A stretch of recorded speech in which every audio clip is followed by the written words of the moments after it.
এই মুহূর্তে তিনি ঢাকার মাটিতে পা রাখলেন। আমরা সরাসরি চিঠি দেখছি বিএনপির ভারপ্রাপ্ত চেয়ারম্যান জনাব তারেক রহমান তার পাশে রয়েছেন, তাকে স্বাগত জানাচ্ছেন বিএনপির ভারপ্রাপ্ত মহাসচিব মির্জা ফখরুল ইসলাম আলমগীর। বিএনপির ভারপ্রাপ্ত চেয়ারম্যানকে স্বাগত জানালেন বিএনপির স্থায়ী কমিটির সদস্য মির্জা আব্বাস। বিএনপির ভারপ্রাপ্ত চেয়ারম্যানকে স্বাগত জানালেন তারা আগেই হযরত শাহজালাল আন্তর্জাতিক বিমানবন্দরে তাকে স্বাগত জানানোর জন্য, তাকে শুভেচ্ছা জানানোর জন্য উপস্থিত হয়েছেন। আমরা একটু আগে বলেছি এখন এই বিএনপির গয়েশ্বরচন্দ্র রায়, আমরা তাকে দেখছি বিএনপির স্থায়ী কমিটির সদস্য, তিনি স্বাগত জানাচ্ছেন বিএনপির ভারপ্রাপ্ত চেয়ারম্যান তারেক রহমানকে। ডক্টর মঈন খান তিনি স্বাগত জানাচ্ছেন মির্জা ফখরুলের সাথে বিএনপির স্থায়ী কমিটির সদস্য নজরুল ইসলাম খান, তিনি স্বাগত জানাচ্ছেন বিএনপির ভারপ্রাপ্ত চেয়ারম্যান জনাব তারেক রহমানকে।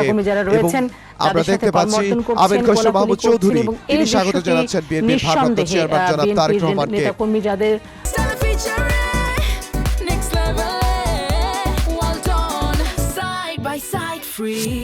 যারা রয়েছেন দীর্ঘ প্রতীক্ষায়, তাদের জন্য স্থায়ী কমিটির সদস্য যারা রয়েছেন তারা হযরত শাহজালাল আন্তর্জাতিক বিমানবন্দরে এসে পৌঁছেছেন এবং তারা সেখানে মেজর হাফিজ তাকে আমরা দেখতে পাচ্ছি এবং বিএনপির সিনিয়র যুগ্ম মহাসচিব, আমরা দেখছি বিএনপির সব সিনিয়র নেতারা রয়েছেন এয়ারপোর্টে তাকে জানাতে, তার সাথে স্বাগত জানাচ্ছেন। আমরা দেখেছি যারা রাজপথে ছিলেন, রাজপথের নেতৃবৃন্দ, বিএনপির স্থায়ী কমিটির সদস্য, তাদেরকে আমরা দেখতে পাচ্ছি বিএনপির ভারপ্রাপ্ত চেয়ারম্যান জনাব তারেক রহমান তাকে স্বাগত জানাচ্ছে।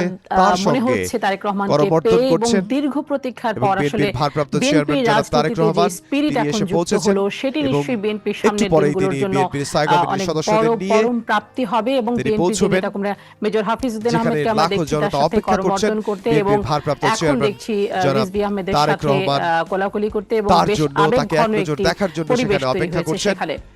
দর্শক আপনারা নিশ্চয়ই দেখতে পাচ্ছেন আমাদের সাথে তারেক রহমান সব সিনিয়র নেতাদের সাথে কুশল বিনিময় করছেন এবং বেশ হাস্যোজ্জ্বল সবাইকে দেখা যাচ্ছে এবং সাথে তারা খুবই আবেগাপ্লুত। আমরা যেটুকু শুনেছি, যেটুকু জানি আমরা পূর্ব নির্ধারিত যে কর্মসূচি সেই অনুযায়ী তিনি এয়ারপোর্ট থেকে বের হয়ে সরাসরি চলে যাবেন 300 ফিট, তার জন্য প্রস্তুত রাখা হয়েছে যে মঞ্চ এবং লাখ লাখ নেতাকর্মী অপেক্ষা করছেন সেখানে। আমরা এখন পর্যন্ত যদি জানতে পারিনি যে তার স্ত্রী এবং কন্যা তার সাথে যাবেন কিনা বা অন্য কোথাও যাবেন কিনা, সেটি আমরা এখনো জানতে পারিনি। কিন্তু জনাব তারেক রহমানের জন্য যে বাস প্রস্তুত রয়েছে এয়ারপোর্টের সামনে, সেই বাসে করে তিনি তার দীর্ঘ গাড়ি বহর সহ তিনি যাবেন